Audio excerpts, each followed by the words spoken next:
ගල්ලඟරු නිවැරදි නැද්ද කියලා බලන්නේ මම හෝ කවුරුවත් කාලා හපලා නෙවෙයි. ඒක බලන්නේ නියමිත පරීක්ෂණාගාරවලින්.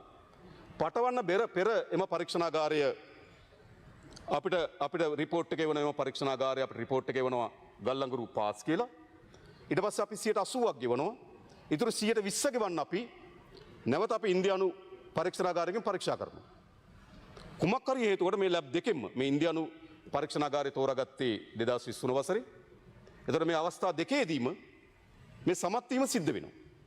නැව් 3ක සමත් වෙලා තිබෙනවා. හැබැයි අනිත් ඒ වගේ පරීක්ෂණ වාර්තාවල සමත් වීමක් තිබෙනවා.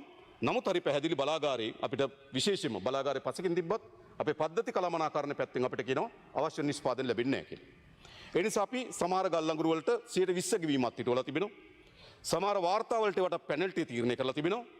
ඒ වගේම සමහර ඒවාට අපි 80 ගෙවලත් නැහැ. 80 ගෙවලත් නැහැ. ඒ නිසා ගල්ලඟුරු වලින් ප්‍රමිතියෙන් තොර ප්‍රමිතිය අඩු හේතු කොටගෙන ගල්ලඟුරු වලින් නිෂ්පාදනය කරන විදුලිය අපිට ඩීසල් වලින් නිෂ්පාදනය කරන්න සිද්ධ වෙන අතිරේක වියදම තියෙනවා නම් ඒ අතිරේක වියදම එම සමාගම හරහා අය කරගන්නවා. ඒ කිසිසේත්ම මේ රටේ පුරවැසියන්ගේ ලයිට් බිලට එකතු කරන්නේ නැහැ. ඒක මතක තබා ගන්න. මේක අපේ ආණ්ඩුවක්. හරිද? ඒක කොම්පැනි කාරයන්ගේ ආණ්ඩුව ඒව කරයි. දැනටමත් පෙනල්ටියට අවශ්‍ය වෙන ඒ පළවෙනි පාරේ පෙනල්ටි බැලුවොත් ඔවුන් අපිට ආවරම්භක නැවතුනේ ඩොලර් 98ට පෙනල්ටි එක ගහපුවම උන්ගේ ටෝන් එක ඩොලර් 64ට අඩු වෙනවා. තර විශාල පෙනල්ටි එකක්. ඉතින් අපි දඩ ගහනවා. ගෙවා ගන්න අස්මතුන නඩු යනවා. ඒවා පාරිභෝගිකයන්ගේ බිලට ඇතුල් කරන්නේ නෑ.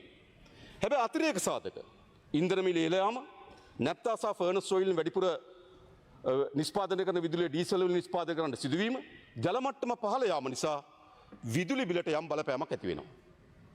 ඒතර අපි කල්පනා කරලා තිබෙනවා අන්නේ විදුලි බිලට බලපෑමක් ඇති වෙනකොට ඔබතුමා කියපු තෝරාගත්තු ඉලක්ක සහගත ප්‍රජාවට අපි සහනයක් ලබා දිය යුතුයි. මේ අප්‍රේල් මාසයේ පළවෙනිදා විදුලි බිල වැඩිවීම කිසිසේත්ම මේ තත්ත්වය මත වැඩිවීමක් නෙවෙයි.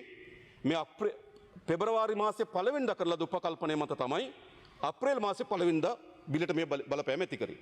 අප්‍රේල් මාසයේ පළවෙනිදා ගත්තොත් 30ට වඩා අඩු අයට මාසෙකට රුපියල් 15ක වැඩිවීමක් වෙලා තියෙන්නේ. ඒ කියන්නේ දවසකට රුපියල් 750යි. පන්දන් ටික පස්සේ තියාගන්න ඕනේ. දැම්මම ගත්තා 750යි. හරිද? ඊළඟ එකට රුපියලයි මාස දවසකට වැඩිලා තියෙනවා. තව එකට 1.50යි දවසකට වැඩි වෙලා තියෙනවා. ඒ නිසා මේක ඒ විදුලි බිල වැඩිවීම කිසිසේත්ම මේ ඇති වෙන අර්බුදයත් එක්ක නෙවෙයි. හැබැයි මේ අර්බුදයත් එක්ක අපි දකිනවා තැන් කීපයකින් බලපෑමක් වෙනවා. ඒතර අපිට පුළුවන් එක්කෝ ඒක මුළුමනින්ම විදුලි බල මණ්ඩලයට දරා ගන්න කියන්න පුළුවන්.